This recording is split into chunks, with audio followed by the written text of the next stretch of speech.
Let's talk about some players we wouldn't mind the Vikings taking a wee bit early come draft day.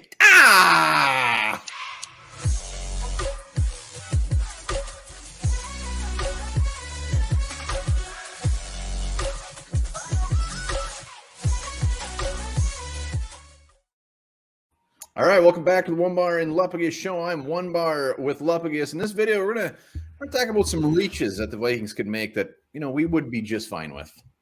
Yeah, before we get into that, it's a very special edition of the Onebar and Lupagus show because it is Onebar's birthday. Woo! Everybody, please drop hashtag 7,000 in the comments and also give Onebar some birthday love today. Let's see what we can get. How many birthday wishes? We're gonna get 3, and I can't wait. I'll appreciate every one of those, and I'm gonna have a birthday beer for every happy birthday we see down there. Oh my God, I hope there's 1,000.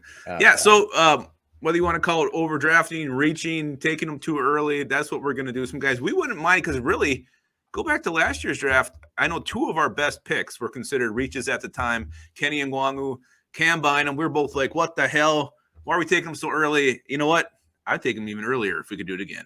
Hell yeah. And let's be clear. I don't know who Lupagus's guys are. We might not agree on this. This is ours. And to be honest, people probably won't agree with probably at least 2 of the names I have on it. But you know what? This is kind of like draft crush too, because we wouldn't mind them taking early. Maybe not just the production, but just because we've fallen in love with them. We all have our draft crushes. Absolutely, absolutely. And I was going to do a big series, but due to copyright issues, I can't really do what I wanted to do there. But let's start this thing. I'm going to start with a guy at pick 12 that I would – you know what? It's your birthday. I'll let you start. No, you're already in. You're already going. Please continue. Start with pick 12, but I'm going to go – if all other options are gone, I wouldn't mind taking this guy. Probably 10 picks too early. Zion Johnson, the guard center from Boston College. I think this guy is just so safe.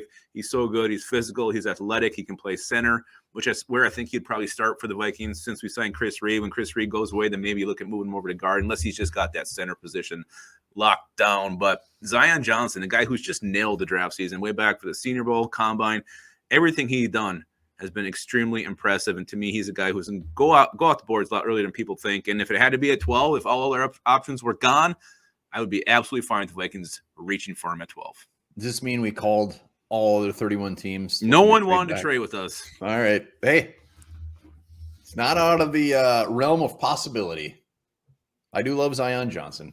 And it's your birthday. You take the next 2. You know what? I really appreciate that. And can we just get Cole? I mean, Cole Strange isn't on this list because everybody knows who watches this show that we wouldn't care if they took him in round 1. We love Cole Strange, so we didn't even bother to put him on here.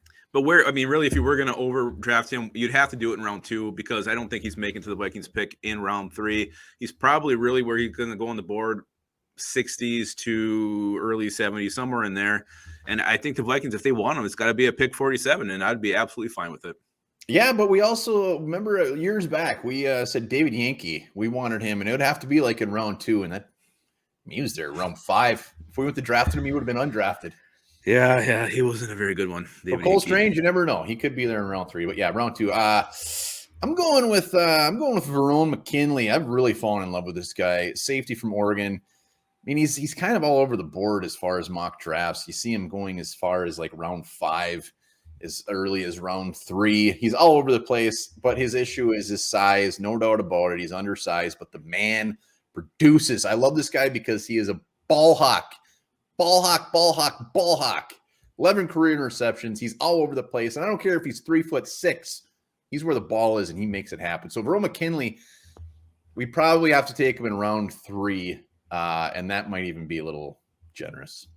A little early, Verone Mckinley. Yes, you sure have. Your love for him has put him on my radar. A guy I've been starting to draft in my mock drafts that I've been doing. And we appreciate that. Thank you. You're welcome. You're welcome. You and Verone. This, you two. What did he get you for your birthday, Verone? Nothing yet. Day's not over, and I just love safeties, and I love safeties that are ball hawks. I love them. Well, we need it. We need to have some guy back there who can make some interceptions because that's kind of been lacking in the last couple of years. So go ahead. You got another one, or are we counting Cole Strange as one too? No, we won't count Cole Strange, and many people probably won't want to count this person at all, and that is Jack freaking Sanborn. Jack Sanborn, Wisconsin linebacker. I just love Wisconsin linebackers. They all fit the exact same mold. They're hard workers. They're physical. They're smart. They're gritty. They're just never usually very athletic. And Jack Sanborn fits that to a T. He's a 33-game starter. I love him at depth and possibly special teams. He's not, I mean, he's going to be a depth piece at inside linebacker. Overdrafting Sanborn might mean just drafting him in general. But I could see 5th round reaching for him a little bit. I love depth at linebacker, and I love these guys that come in that are people just love them. They love him. And this is why I like Tough Borland. And I know he wasn't a Wisconsin linebacker. Remember we reached and overdrafted Nate Triplett back in the day? I do. And that didn't pan out very well. It didn't, but I think, Please don't try to bring me down. No, I'm just saying. Sanborn, come on down. I was going to say round 5 would be the round that you definitely overdraft him. I think round 6, 7, he's probably decent value there. I got one if the Vikings move back in round 1. Let's say they're picking around 26, 27. A guy I would not be upset with them taking a little bit early would be defensive tackle Travis Jones from UConn. And it's weird because right now I see him like in the 3rd round. A lot of these mock draft simulators, I don't know why he's falling down these sites' default boards. I don't think he's done anything wrong. And to me, the gap between him and Jordan Davis isn't that huge. He can do a lot of the same stuff Jordan Davis can do. Yes, he doesn't have that freakish size and speed, but the guy can stuff the run. He can create interior pressure. He can collapse the pocket.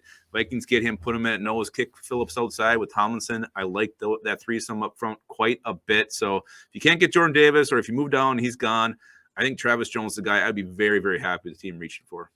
Yeah, I would love Travis Jones in round 2. I don't see any way in hell. I'm talking round 1, end of round 1. Oh, trade back. All right, I must have zoned out. 27-ish. Well, I'm glad we didn't look at each other's players because we're on 2 different ends of the spectrum here, which is giving it a nice round feeling. Does that make sense? My next guy is I'm just getting to the point. Marcus Jones. Marcus Jones.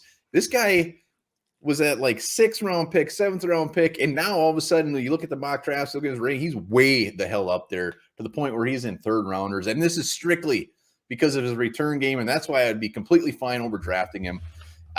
He averaged 34 yards a kick return. It's nuts. Punt returner, 14 yards a punt last year. The year before that, he averaged 20 yards a punt. He's tiny. He makes things happen. 9 career return touchdowns. Everyone's like, oh, you don't go a 3rd round. You don't get a guy for a return man. This guy is being compared to Dante Hall. The human joystick?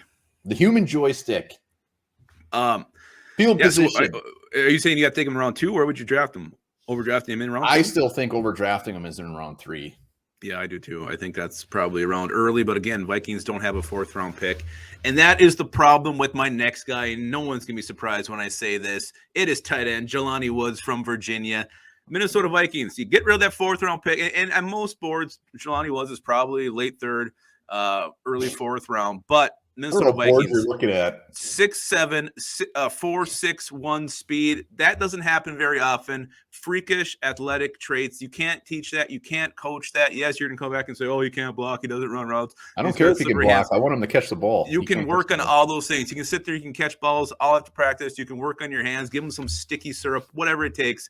I don't care. This guy is going to be a beast. I love Jelani Woods. The Vikings are going to have him. If he's going to be on purple, it's going to have to be in round 3. And I would not be one bit upset if they went ahead and reached and took Jelani Woods. I'd be so damn happy.